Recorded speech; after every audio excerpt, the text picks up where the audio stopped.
roll-up doors, right? Got to get through them. There's a bunch of different ways to do it. Some are more destructive than others. Some are faster than others, significantly so, maybe in ways you might not think. So first, let's touch up on roll-up door anatomy. So the door itself, a lot of times it's called the curtain, and usually they consist of those kind of interlocking sections.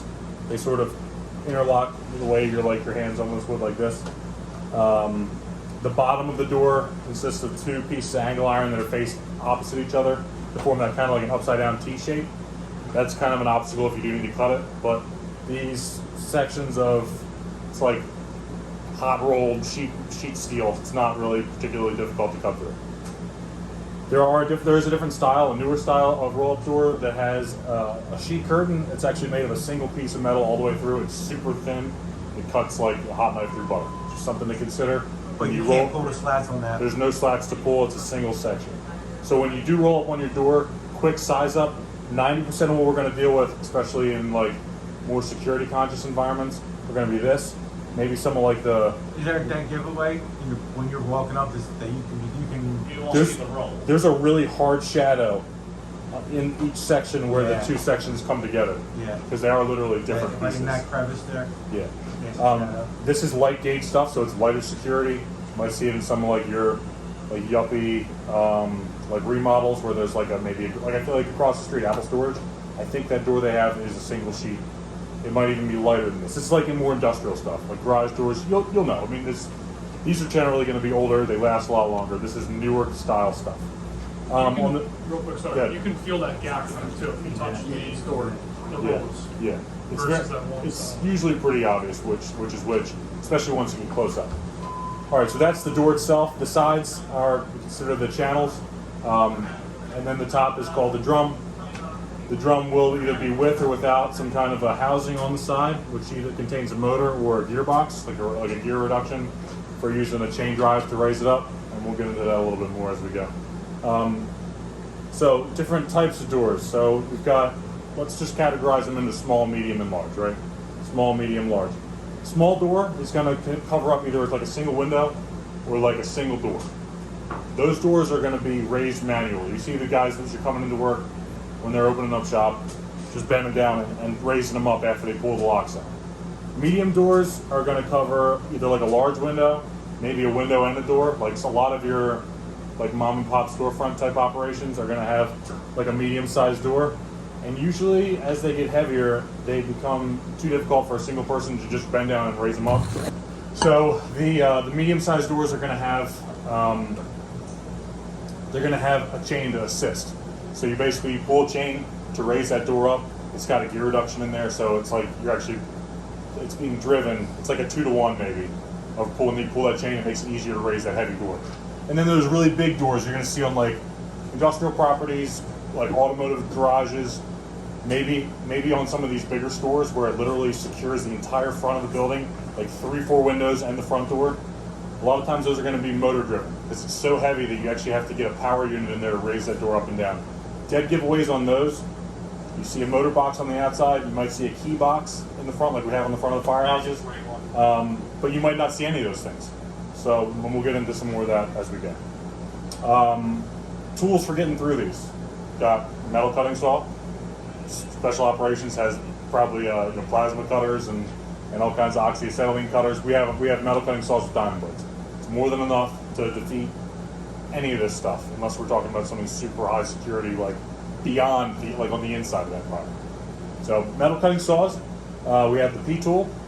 You got Halligan bars, other kind of striking tools for setting those or for doing any kind of moving of metal, like when we talked about moving the channels out of the way. P-tools are going to be your go-to for that. So things to keep in mind when you're getting off the truck and you see roll-up doors, you're absolutely going to need the metal cutting saw. And if you want to make your life easy, a lot of times with some of these smaller, medium-sized doors, P-tool is going to be your best friend, right? Okay, so how are these places going to be secured? Well, if it's a giant motorized door that covers the entire front of the property, the weight of the door is the biggest obstacle. The fact that it's down, you're not going to be able to lift that up or do anything with it from the outside. So you're not going to see locks on the channels the way we see on these small and medium-sized doors. There's no locks to cut. There's no pins to pull. Pulling the channel out of the way will do nothing. Giant metal doors like this, you have to cut, right? But small doors and medium doors, we can do a lot of things. We have a lot of options that are low destructive versus actually cutting the door. Just for frame of reference, so I have a medium-sized door on the garage, at my garage down in South Philly. It was giving me all kinds of problems, and I got an estimate from Merchantville Overhead, who does all the Firehouse doors. It's $20,000 for a new door, 20 grand. So, you figure it's on some mom and pop store. If we cut that door and they have to replace it, that's a huge loss for them, especially a lot of these places aren't insured. I mean, who cares? But like, if you have to cut the door, you have to cut it. But if we can avoid cutting it, we can do a lot of property conservation for these people, because these are really expensive. All right, so how are they locked? We've got locks in through that are in the channel. A little diagram here. You've got pieces of either C-channel or angle iron that run along the sides of the doors, right? And the way they're locked is you've got a hole cut straight through the actual door itself and a pin. So here's like this cross section. There's your door material as it goes through the channel. You have a tab welded onto the front face of that angle. And one of these pins, a lot of times you'll see the I-style ones, or you'll see just a straight piece of metal with a hole drilled in it. It'll literally just get shoved through. It'll get shoved through the metal, like through the angle iron, through the door, and then back into the angle iron. And then that'll get locked to a locking tab. And so that pin can't come out, it's locked into the track, and that pin is actually going through the metal so that you can't raise it up. There's a pin in the way, right? So, with that being said, that's sometimes, and I haven't seen this in West Philly, in other places, there will be locks along the ground with like part of that upside down T will have some kind of a locking mechanism on it, and they'll lock it down to the ground level. Maybe you'll see that in Center City. I haven't seen that out here. So, how do we overcome some of these locking mechanisms? Well, we've got options. We can attack the locks, we can attack the pins, we can attack the actual track itself, or we can cut the door. If you roll up on a door as part of your size up, first thing we want to do is, like with any forcible entry, try before you pry, have a quick look at the locking areas. A lot of times people will do what I like to call dummy locking. They'll just hang a lock in there with no pin in place. So you'll look at that fucking section of pipe cut pipe, there'll be a lock in there, but there'll only be one, it'll be hanging off of the locking tab. Still, always try before you pry. Try before you pry. It's embarrassing. I've been a couple times, I've seen guys from other companies, of course, cutting doors or going after locking, doing all the steps. There's locks in there, they're both sides of dummy lock, or there's no locks at all. They didn't even try and raise it up. It's like, what are we doing? Anyway, so attacking the locks.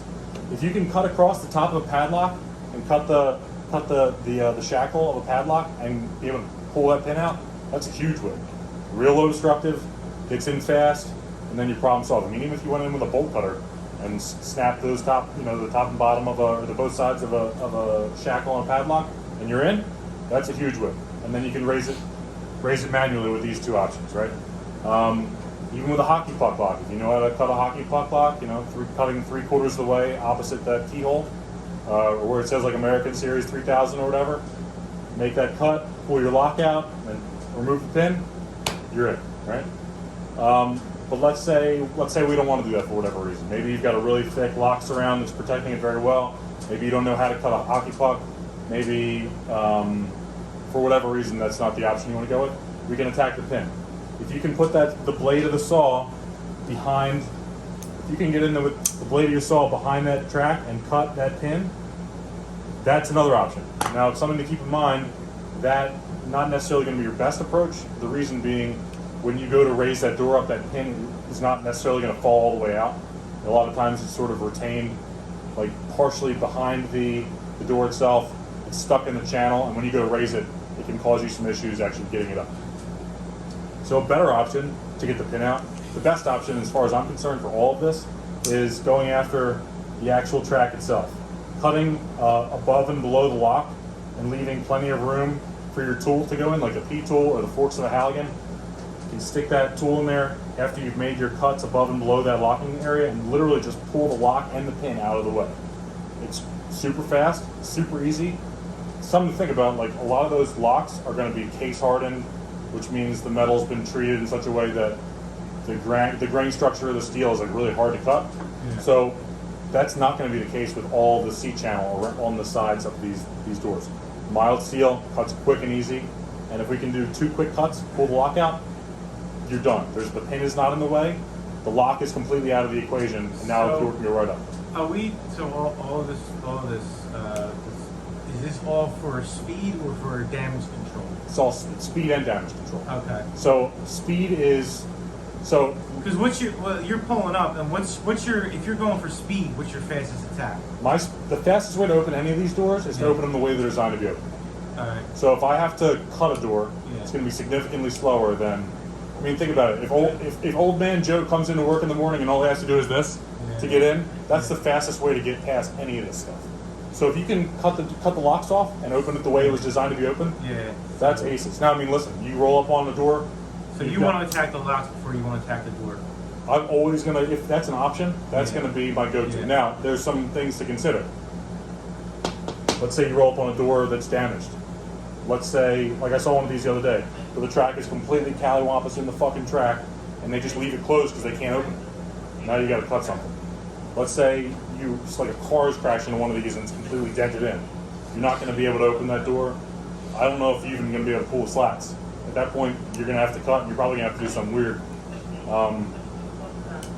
Let's say the door's got high heat exposure. It's glowing red from having fire directly behind it. You might not be able, these little rolled sections that allow the door to move like a joint and roll around itself, that might completely fuck that door.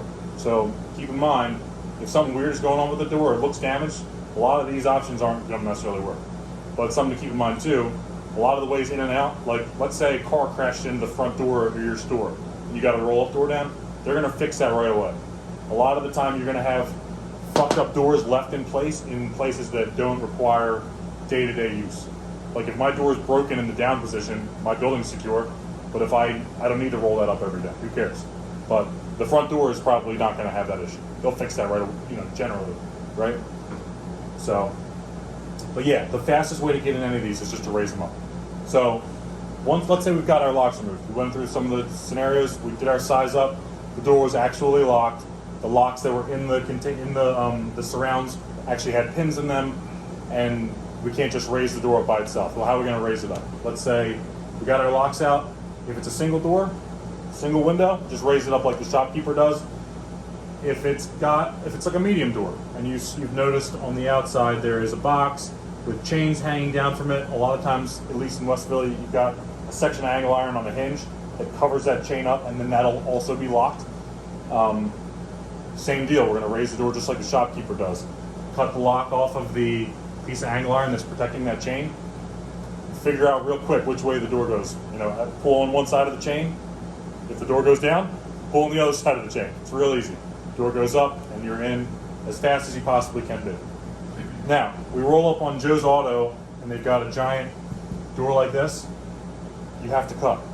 There's no options. There's one option, and it's a little, so you got a key box. Let's say you got a key box. If you can bash the face of the key box off and take a look inside that key box, a lot of times when you turn that key, there's just like a little arm in there that presses on a button. When you turn the key, it presses, and the door, it's like pressing a button to raise the door. That's one option for those kinds of doors. Also, those doors have manual overrides, so if your power's out, but that's not fast at all. That's the slowest way to open one of those doors. You're gonna have to cut a big metal door. It just is what it is. Triangle cut? So no. Are you gonna do the slats? We're gonna Pull do, the slats? so triangle cuts are a little outdated. It requires more work to get less. So the point of getting any of these doors open or attacking any of these doors it's for forcible entry, but more importantly, it's for exit. If things go bad inside, we want to be able to get guys out quickly. Also, the larger opening you can create, the more smoke we can remove from that, and it improves in conditions inside. So cutting a triangle was the go-to back in the day, but usually the objective was you cut your triangle, and then you pull the slats on either side, and then it would open up. Well, I can accomplish the same thing by doing one cut, basically from shoulder height to my knee height, just below, and then pull those slats versus one cut, two cuts, three cuts, connect the top, or I mean even that bottom usually just folds over, right? So 2 cuts and then a little to knock it out. It's slower than doing a slash cut. But let's see. So we got locks, pins, manual raise, chain raise. Okay, so door cuts, right? Let's say we've exhausted all of our options. It's a large door, maybe it's a medium door, and all this stuff was just going wrong. We're going to do a slash cut, right? So we've probably all seen this at some point. We're going to take our saw, get it up as high as we can, and we're going to bring that cut down somewhat straight down the middle. In a lot of cases, in really large doors, we may do more than one, but let's say on a medium door, as high as we can, straight down the middle, right? I usually say with where to terminate your cut, down about knee height. There's no sense in going all the way to the bottom, because once I get those slats pulled, it's going to drop me down. I'll be able to pull out till around knee height, and guys can step over that. We can get that after the fact, but let's get guys in first, right? Especially once you get down toward the bottom, that T-channel is going to fuck guys up too. If like you're really hell-bent on cutting all the way through the door, and you're trying to attack that, it's really going to slow you down and fuck up that operation. So shoulder height, you're a little bit above, down to about knee height. And then we're going to take our Halligan. We're going to basically spike that door, and we'll start pulling slats. I've seen guys say, oh, you should spike the door beforehand on 2 spots, and then you can pull it out after. I don't really like that, because when you spike it and then pull it out, a lot of times you got to free that Halligan bar up. When I spike it after it's been cut, and that spike is stuck in that slat, it's deep in there, and then you get a really good pull where you don't have to feel like it's going to slip out on you. We can also accomplish that with channel locks, like a pair of pliers, grab it and pull. And also don't forget, we wear PPE. Once you get that spike in and get a good pull, just grab with your gloves. It's not gonna, I mean, those rough edges could hurt you if you don't have protection, but you see a lot of times guys get hung up on using the tool to pull the slats out. No, you got fucking hands, use it. Right, we talked about the key box. Also, but yeah, we're gonna do some of those slash cuts tomorrow. We're going to cut a bunch of channels and locks and all kinds of stuff, so that should be good. But keep in mind, like I said, cutting the door should really be your last option. Or, I mean, if it's a giant door, it's going to be the option. But for any of these smaller doors, don't get hung up on the fact that it's just a roll-up door and you know how to cut a roll-up door. Everything else that we talked about with cutting pins, cutting locks, cutting track is faster, easier, less damaging, and just makes everything go easier, unless something's fucked up with the door already. And I was reading something the other day that in like 2 to 3% of these doors, you will not, in these actual like slat style doors, you will not be able to pull the slats. Some of them have a device on the end they call weather tabs. I can't remember exactly how they attach to the slats themselves, but it's essentially a piece of metal that when like you've got hurricane force winds or something like that, there's a possibility of these tracks getting bent in and pushed out of the track. These metal tabs actually ride in the track and kind of keep you from pulling out. You see in some of these older style, like some really old doors, like 30s, 40s, 50s, they'll have these weather tabs on every single slat. So over time they started using less and less for cost savings and figured, what works. But when you have weather tabs on every single slat, you can't pull them. They won't pull past each other. So we've got other options for cutting when you have a door that is refusing to pull the slats apart. So we can go in on the one side, make a straight down cut as far as you can, from as high as you can, all the way to basically all the way to the bottom, or close to the bottom. And then the next thing we're going to do, we want to be able to cut this T-channel in the bottom. But that can be difficult because your saw has that round blade and only go in so far.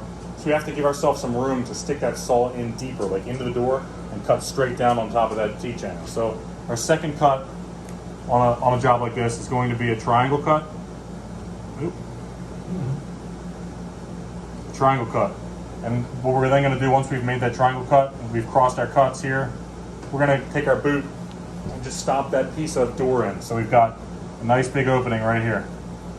What that opening, we can take our saw with the guard and everything and stick it in and cut straight down on that T section at the bottom. So our third cut is going to be cutting through that T channel, or that T section right at the bottom, right? So now we've got from here all the way to the ground completely free. The fourth cut is going to be at shoulder height with that saw kind of up in the rack. And we're just going to walk all the way across. And then you can literally grab with a hook, grab with your hand, and pull the entire section of that door straight out. This is for an older style door. This will work on a straight up single piece curtain style door on a newer one. And also we can apply that on wood panel garage doors or just regular like overhead roll up doors, like garage doors. It's a great cut for that. So we have options. If your slash cut doesn't work, you can attempt this. If for whatever reason you want to do an extra cut, you could do another one over here, take the entire thing out. But when you go and pull that out and lever that out, you've created a huge opening. And a lot of times it'll just fall out of the track, right?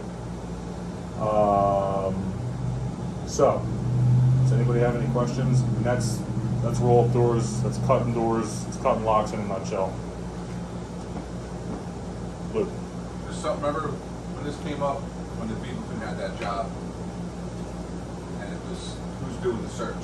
Yeah. It was your pack guy, it was your cutter, right? Initially, that would be our game plan, yeah. But that's a good point. Like Someone's, like if you're going to tie up the pack guy with the saw, then one of the guys going to the roof, someone's got to do the search. Yeah. The search has to be done. So to me, and this is what I've always thought, we've always talked about, if you have a commercial joint, well, think about it like this. If we've got a search, like, if this is like a taxpayer... It depends if it's a garage yeah. or if it's a storefront. Right. You got anything above. If it's a storefront and it's got apartments above... You got to get up there. Right. The Pac-Man's primary job is to get in and search. So, I feel like generally speaking, you're not going to see roll-up doors covering the apartment door access to these places. Although, on the side. Usually they're on the side somewhere, right. If that's the case, like, yeah, your pack's got to forget about that door. I think the hook is a perfect opportunity, being the sort of freelancer in chief on the fireground, first in hook. If you've got roll-up doors to cut, that's going to be your job. Get that 16 up and then get your ass cutting roll-up doors. I've talked about in the past, like, if there was a really weird situation where you got a second in ladder coming too. Yeah, exactly. If you have an apartment door that requires like if you've got a door that covers the apartment access on the first floor, which I can't imagine is too good. 52nd Street would. Yeah, maybe. Yeah. All them businesses that have apartments. Like owner occupied. Side. They like lock themselves in at night, kind of deal. Some can, like they can be. I'm sure there's a handful. Yeah. A lot of them got doors on the side too. Like side. Yeah. Yeah. But even if you're waiting for the second in ladder, that's still a stretch. Yeah. Like you're still waiting for ladder 24 or ladder 6. I mean, that's an opportunity to VES as far as I'm concerned for a first in pack. I mean, on the other hand, it's like, I mean, really, the Pac-Man shouldn't be tied up with a really long forcible entry operation. Now, granted, if you can get a P-tool in service real quick, pull the fucking locks and just get it up, I have no problem with that. Yeah. If you're delaying forcible entry for 45 seconds to accomplish that mission, I'm cool with that personally. I have a P-tool. You can pull. And another thing, pop up with your Halligan if you're the pack guy. Yeah. Yeah. For the Have Chinese somebody cut stores, it, if you put your notice, Halligan in there and pull it. if you drive by any Chinese store, Chinese food, look up, the bars, Yeah. second floor, Always. without fail. Yep. So when that place closes at night selling beer and they put the roll down door, hey, you're double fucked. Yeah. You know. Yeah, security is a lot more of a concern than fire for those types of folks, for sure. Yeah, I mean, it's a toss-up. I mean, it's going to have to be a judgment call at the last second. But, yeah, look for that side door, and if you're As the long pack... as you guys know what, you make that call before it starts. Like, Yeah. Right. Just got to have everybody on the same sheet of music and make sure that, like for us, like, if there's a side door and you're the pack, get in the fucking side door. The hook man will grab the saw. I mean, it may be one of those ones where, like the driver's like, hey, listen, I'm going to make the roof. Like, just give them a hand for now. Like, the tillerman, like, if I'm the roof, if I'm the driver, I can get the back windows. You know what I mean? It's the same as if, like, you decide to put the main up, everyone's jobs change. Right. Everyone just adjusts. 1,000%. Yo, hide that. Hey, they're coming. Yeah, We're at Wagner stuff, dude. One more thing. So I started touching on for these large style doors that are motor controlled. Don't let it fuck you up if you don't see a drum housing, or like a drum housing or a motor housing on the outside. Sometimes you'll see all that built in on the inside. Also, I've seen recently, right up on 52nd Street, there are some of these new doors that have the motor is actually built right onto the shaft of the drive shaft for these things, and it'll be hidden on the inside of the drum. You're like, Jesus Christ, that's a 20-foot wide door, where's the motor? And there's a drum on the outside. And you look up and take a peek, and there's a freaking motor unit right in the middle, like mid shaft. Hello, up there. So it's something to look for. But also, if you're able to get in these places and it's non-emergency, and you just want to get access, let's say the power's out. A lot of these doors, these large doors, will have a backup chain drive on them. So usually that similar off to one side, there'll be a chain fall. And a lot of times with the backup system, you actually have to disconnect the motor and to activate the chain system. So you're basically there'll be like a light duty chain with a handle on it. Yank down on that, it's sort of like something levers inside of the works in there. So you pull down that, and then you pull down the chain with the other hand. And that's the way to manually do that. Now that's really slow. The gearing on those is super. It's a slow gearing. So like with this, when you run the chain, the door goes up pretty quick. With these, it's super slow. And then one more point just to close. When you do cut these doors, right? These drums, usually made of sheet metal, they kind of wrap over. There's plenty of room for dust and debris and bullshit to kind of accumulate in there. Birds will nest in there. When you cut this door, you're lightening the door, right? And you got to keep in mind, inside of at the top of the drum, there's like an axle that the door is actually attached to, and Jesus Christ, this pen is completely jacked. Up in the drum, there's an axle that the door is actually attached to, and there are these super heavy duty springs.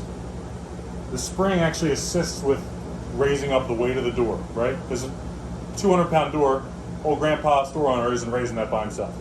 So the spring helps with raising. Now there's only enough spring attached to the door to raise the weight of the full door. Once we cut, let's say we're actually cutting. Once we cut this much of the door, we pull the slats. Now you only have this much door. That door is gonna fly up, and it's gonna scare the crap out of you if you're not ready for it. Like the first time I cut one of these and it sprung up under the reduced weight, I thought the building was collapsing that I was in, because it was a big loud clatter and then a bunch of dust and shit fell on me and scared me to death. So just be ready for that with the small and medium-sized doors. Also actually fall off on you. Yeah, they could in an old building because they're attached they're through-bolted through the brick. Yeah. So be aware of really degraded buildings. That's a good point. That when you're fucking with these things, and that does happen, that impact could make the whole thing fall down. So just be aware. Now that'll fucking break your neck. Oh yeah, it could. I mean, these things weigh hundreds and hundreds of pounds. So small and medium-sized doors, when you cut the weight loose, they're going to fly up. So be ready for that. Doors that are driven by motors, that is not going to be an issue. As high as you cut is as high as your opening is going to be until you get in there and manually raise it up or do something else. The reason for that is there's a chain that goes from the motor to like a gearbox, and that door is actually driven by a chain. And they have some gearing in there that when the door is, unless that motor is actually spinning and turning, that door isn't going to move up or down no matter what, right? So don't expect to cut all the way across a motorized door. Be like, oh, well, I'll just cut it chest height because as soon as I'm done cutting, it's just going to fly up. It's not.